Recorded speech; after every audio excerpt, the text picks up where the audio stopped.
I didn't expect to say this in 2025, but this Android flagship actually beats the iPhone 17 Pro Max where it hurts the most. So forget every flagship phone you've seen this year and take a look at this beast, the Oppo Find X9 Pro. Oppo's new killer, the phone that didn't just get things right, it nailed every single point. This phone comes with terrifying hardware when it comes to the processor, the cameras, the display, and the battery. But specs and numbers are just specs. Let's talk about the real-life experience, the pros, the cons, and what this phone is actually like to use. So, like you're used to, hit that nice like, and let's jump in and see the story of this beast.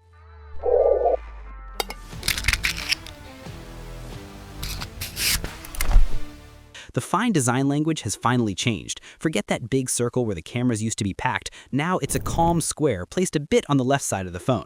They might have been copying the iPhone, but the iPhone itself already changed the camera shape and made it a big rectangle. What matters is that the new rear camera design looks nice, calm, and clean, and I also think this helped improve the phone's weight distribution. Before, Chinese flagship phones with those huge washing machine-like cameras, you'd always grab the phone and feel like it wanted to flip out of your hand. Now the weight distribution on the Find is very good.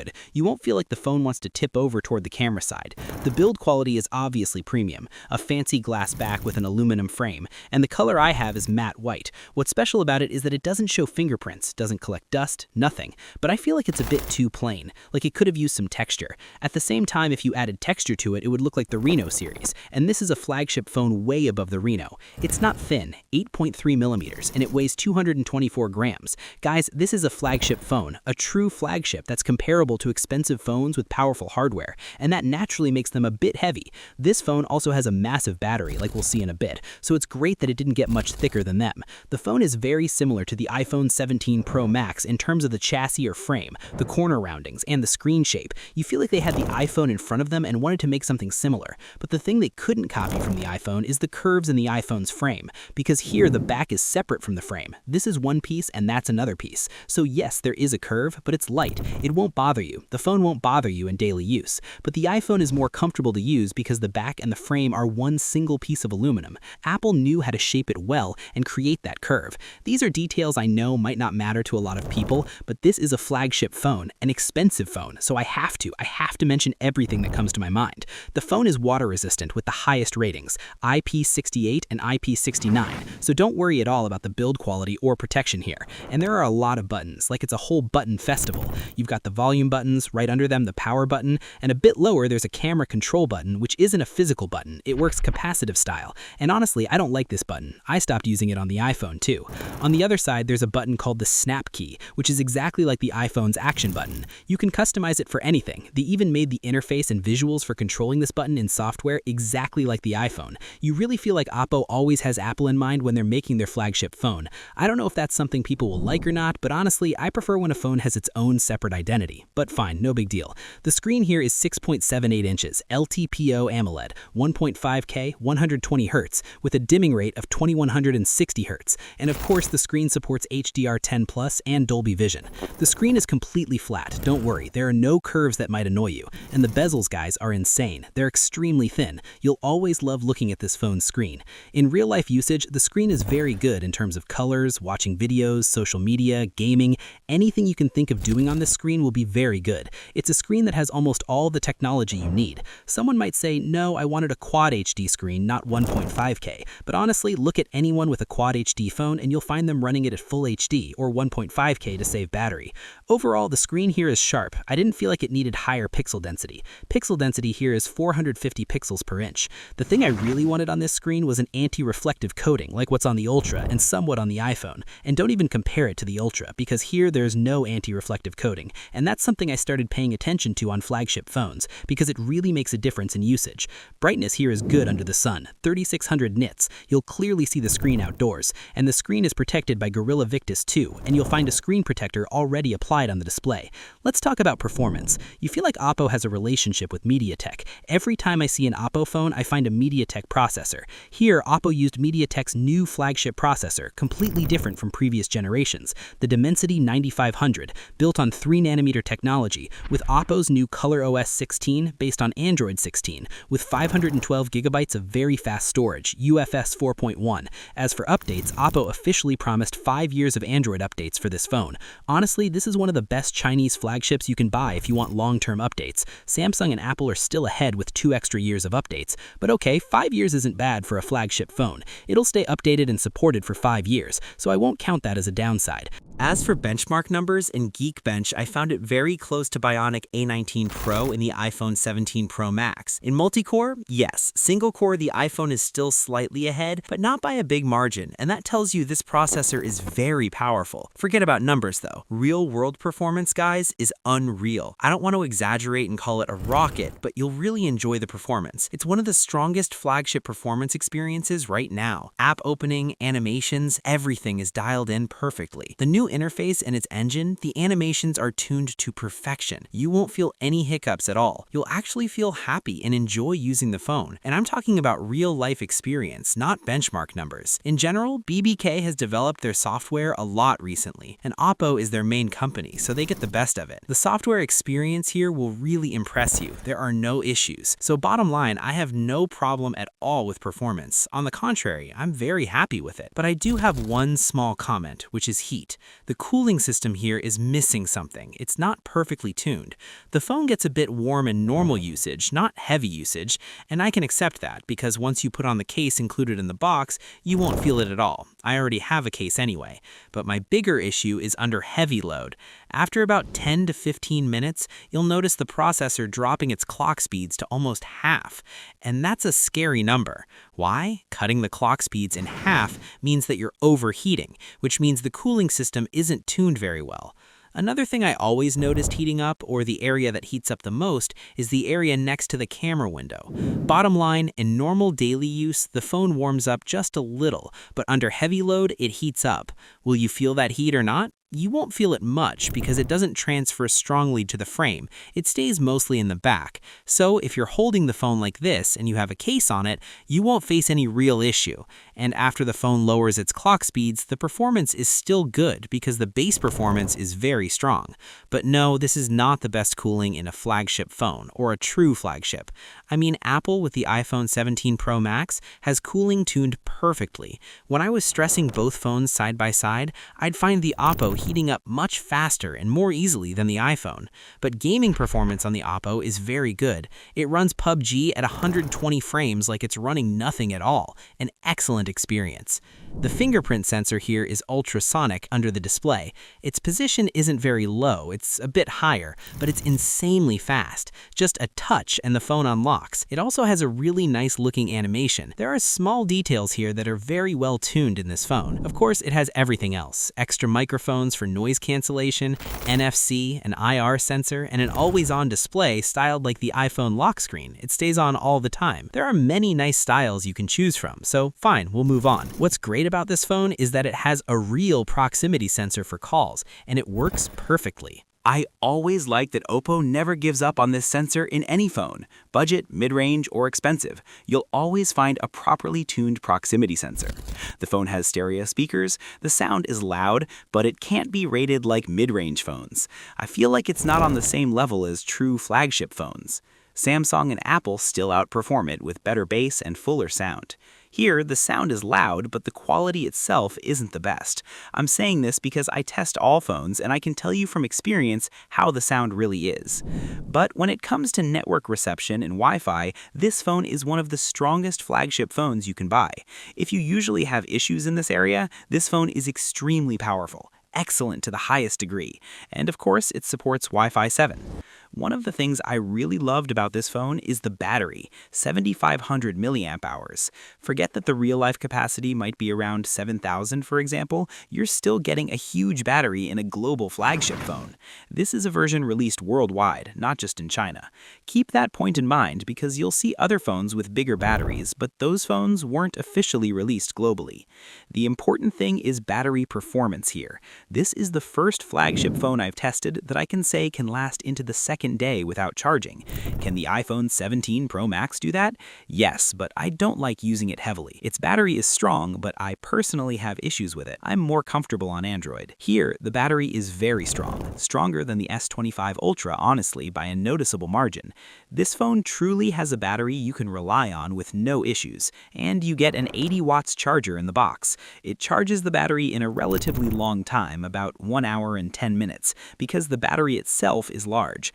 I would have liked to see a 120 watts charger with this phone. I mean, come on, Oppo, we can't include a 120 watts charger? And of course, it supports wireless charging at 50 watts, so that's fine. I don't have any issues with that. And we wrap up with something impressive about this phone, which is the camera experience. There's some very strong work here done in collaboration between Oppo and Hasselblad as usual. You get a main rear camera, 50 megapixels, with an f1.5 aperture, optical stabilization, and a Sony LYT-228 sensor. The second lens is a periscope, 200 megapixels, with an f2.1 aperture, optical stabilization, and a Samsung ISOCELL HP5 sensor. The last camera is the ultra-wide, 50 megapixels, with an f2.0 aperture and a Samsung GN5 sensor. And the selfie camera is also 50 megapixels, f2.0 aperture, also using a Samsung GN5 sensor. Honestly, as you can see, the camera hardware here is very strong. Let's first get familiar with the camera software. The phone shoots portrait at 1x, 2x, and 3x, which is around 70 millimeters. You can push it a bit further to 3.6x, or about 85 millimeters. I would have liked to see the periscope lens here be a true optical 5x, around 100 millimeters. That would have been a bit stronger, but it's okay. Oppo had other considerations. And of course, the phone supports digital zoom up to 120x. It shoots video in 4K HDR or Dolby Vision up to 120 frames. There are a few other things I want to tell you about in the camera settings. If you go into the settings and look at formats and high resolution, you'll see that by default, the rear camera photos are 12 megapixels. But if you want to shoot 50 megapixels, you go into Hasselblad high resolution. Here, you're forced into 3 focal lengths. You can't change them. You can't shoot 5x, for example. You have 0.6x, which is the ultra-wide, 1x, the main lens, and 3x, the periscope lens. Any photo you take there will come out at 50 megapixels. Above that, there's an option for 200 megapixels. If you tap it, you'll be locked to the 200 megapixel periscope lens only, and you'll take a full 200 megapixel photo. The phone takes its time processing it and captures an insane amount of detail. You also have Pro Video mode, where you can shoot up to 4K at 120 frames in log, then color grade it yourself, or you can choose from the LUTs on the left, pick SDR, which works on any screen, or HDR color grading, and so on. And by the way, this works on both the rear and front cameras. Forget all that for now. Let's actually test the cameras on the Find X9 Pro and see where it stands against powerful flagship phones. I'll tell you this, the Find's cameras here are insane, extremely powerful, but you need to know that Oppo's portrait photos are closer to what you'd get from professional cameras, with balanced coloring, not aggressive, and dynamic range that's also not overly aggressive, but with an insane amount of detail. It easily competes with any flagship phone in photography. Some people don't prefer the iPhone's look, which can sometimes be a bit warm, plays with colors in harsh sunlight, and completely changes skin tone. Oppo has always captured natural, true colors. In softer lighting, when the sun isn't very strong, you'll find the Oppo very similar to the iPhone, or even better. Personally, I liked Oppo's color science here a bit more, and I'm talking about default shooting, with no filters or color adjustments at all. All of that is normal. Any expensive phone can take amazing portrait photos in good lighting. The real story is at night, guys. At night, Oppo is unreal. It pulls out way more detail than the iPhone, and this applies to all portrait focal lengths. Oppo's camera hardware is truly powerful and can deliver results you might not even believe, but it's true. I pushed it really hard in testing to see where these cameras stand. Look at how the detail difference leans in Oppo's favor. I even tried turning on the flash with night portraits on both phones, thinking the iPhone might pull ahead, but Oppo still comes out on top in night portrait photography by a respectable margin. Guys, we're talking about a phone that beats the latest and strongest iPhone in night photography. The Oppo is no easy device, and don't compare it to mid-range phones or so-called flagship killers. On the level of regular shooting, 1x, buildings, landscapes, cars, trees, the Oppo is very excellent. Honestly, I didn't see a major difference between it and the iPhone. I mean, the cameras are good, totally normal. And by the way, even at night in low light, night, the phone processes photos and brightens up the signs really nicely, and I don't want to exaggerate and say it's better than the iPhone. I'll leave the results to you so you can judge for yourselves. Zoom is strong on the Oppo, even without the extra telephone lens like I told you. I compared it with the iPhone's zoom and the results are right in front of you. Oppo, of course, plays with AI in photos so they look clearer when you zoom farther. The iPhone leaves it more natural with very light adjustment just to reduce noise. Personally, I don't really prefer zooming super far anymore, but overall, the Oppo will zoom far with you. You can push it up to 120x, and that's even without the special zoom telephone lens like I told you. As for the selfie, on Oppo it's not exceptional. It's good, acceptable, but not as beautiful as the rear cameras. The new iPhone with that square selfie thing that gives you a vertical or horizontal shot without rotating the phone is cooler, and its detail and processing is a bit better than Oppo's selfie right now. Now I need to know your opinion on the cameras of the Find X9 Pro. I'll leave you with the video samples. Okay, so we're shooting most of our videos at 4K 30 frames, so I'm testing that right now on the Find X9 Pro next to the iPhone 17 Pro Max. Of course, we all know the insane quality for video recording, so let's compare it to the Find X9 Pro and see if Oppo managed to make its phone shoot videos with good quality or what. Right now we're on 1x, the main lens. Let's go to 2x as well, still on the main lens. I feel like the iPhone is slightly ahead here. Now let's go to 3x, which is the periscope lens on the Oppo, and 4x, which is the telephone lens on the iPhone. And we can zoom a bit on the Oppo, so now both of them are at 4x matching. Let's judge when we watch both videos side by side on a big screen. Video recording in our studio lighting on the same setup that I was shooting on at 1x. Let's see which one is better. Let's jump to 2x on both phones. I'll step back a bit and we'll go to the telephone and the periscope. Of course, the iPhone can zoom farther, I can zoom a bit on the Oppo, and you guys tell me what you think. Who looks better, the Oppo or the iPhone? And this is a test of the Find X9 Pro next to the iPhone 17 Pro Max at night at 4K 30 frames in lighting that's honestly not good at all. So let's see, did Oppo improve video recording on this phone and make it compete with the iPhone's night video, which is really special, or what's the deal? You see that Xerox sign over there? It's supposed to be red. I'm seeing it look nicer on the iPhone screen, but let's still compare both of them side by side at the end. And this is a test of selfie video recording at 4K 30 frames on the Oppo and on the iPhone. The Oppo here is a wider angle, 0.8x, and this is the widest angle on the iPhone. But of course you can rotate and shoot landscape and stuff. But let's shoot at this quality and see the difference between them in stabilization, color, dynamic range, and all that. I don't know who's winning. Look at the area behind me here.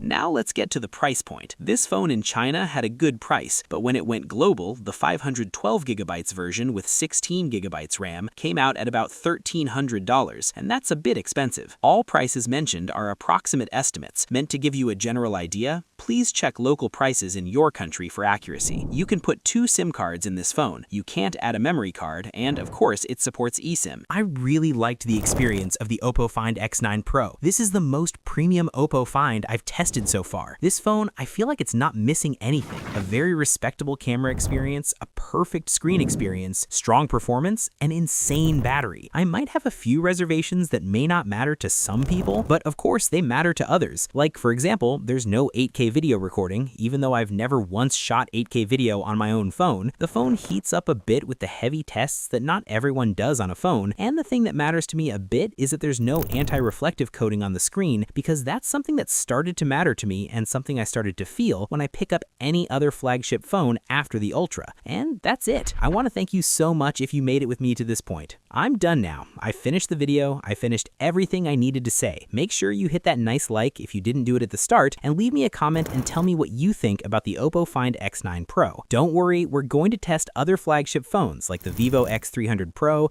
the Xiaomi 17 Pro Max, but one step at a time. We'll test all this stuff and see what the best flagship phone is that gives you an experience away from Samsung and iPhone that we're tired of, so we can see who ends up being the best one in the end, who gives us the best overall experience. So make sure right now you're subscribed if you're watching us for the first time on YouTube, and turn on the bell so you don't miss all the stuff.